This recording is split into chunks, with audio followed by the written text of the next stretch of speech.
கோயில் இருந்தா தெப்பக்குளம் கண்டிப்பா இருக்கும். அந்த தெப்பக்குளத்துல வந்து நிறைய பேர் பார்த்திருப்போம். ஏன் நம்மளே கூட நின்று காசு போடுவோம். நிறைய பேருக்கு அதுல வேண்டுதலும் இருக்கும். அந்த அவங்களோட நினைப்பு என்னன்னா, அந்த வேண்டுதல் வந்து கடவுளால நிறைவேற்றப்படும் அப்படின்னு சொல்லிட்டு. அது ஒரு பக்கம் இருந்தாலுமே அந்த காசு போடுறதுக்கு பின்னாடி ஒரு பெரிய சயின்டிபிக் ரீசனே இருக்கு. அந்த காலத்துல சில்லற காசு பாத்தீங்கன்னா காப்பர் மெட்டலால செய்யப்பட்டது. அது வந்து நேச்சுரலி ஒரு ஆன்டிசெப்டிக் மெட்டல்னு சொல்லுவாங்க.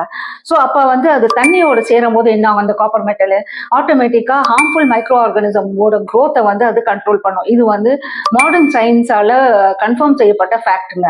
அதனாலதான் வந்து அந்த காலத்துல தெப்பக்குளத்துல பாத்தீங்கன்னா அந்த தண்ணியை வந்து குளிப்பாங்க. ஏன் அந்த தண்ணியை வந்து சில நேரத்துல குடிக்கிறதுக்கும் பயன்படுத்துவாங்க. காப்பர் மெட்டலுக்கு வந்து ஹியூமன் பாடியில இருக்கிற சர்டன் செல்லுலார் ஃபங்க்ஷனை வந்து ப்ரமோட் பண்ணுமா. அதனாலதான் வந்து அந்த காலத்துல தெப்பக்குளத்துல வந்து கண்டிப்பா குளிச்சுட்டு போய் தான் கோயிலுக்குள்ளார போகணும்னு சொல்லியிருக்காங்க. ஸோ தட் அந்த தண்ணி நம்ம மேல பட்டுச்சுன்னா நம்மளோட பாடி, ஐ மீன் நம்மளோட மென்டல் அண்ட் பிசிக்கல் ஹெல்த் வந்து பெனிஃபிஷியல் ஆகட்டும்னு. அப்புறம் என்னங்க, இப்ப வரவோட காசோட மேக்கே வேற. 2வது தெப்ப குளங்கள் இருக்கு. ஆனா அதுல தண்ணியை தாங்க காணோம். இப்ப வந்து அந்த காலத்துல நம்ம முன்னோர்கள் சொல்லியிருக்காங்கன்னா சயின்டிபிக் ரீசன் இல்லாம அதெல்லாம் சொல்லல. இது வந்து எந்த அளவுக்கு உண்மை நீங்க நம்புறீங்கன்றது கமெண்ட்ல ஷேர் பண்ணுங்க. இந்த மாதிரி சின்ன சின்ன தகவலுக்கு என்னோட சேனலை சப்ஸ்கிரைப் பண்ணிக்கோங்க.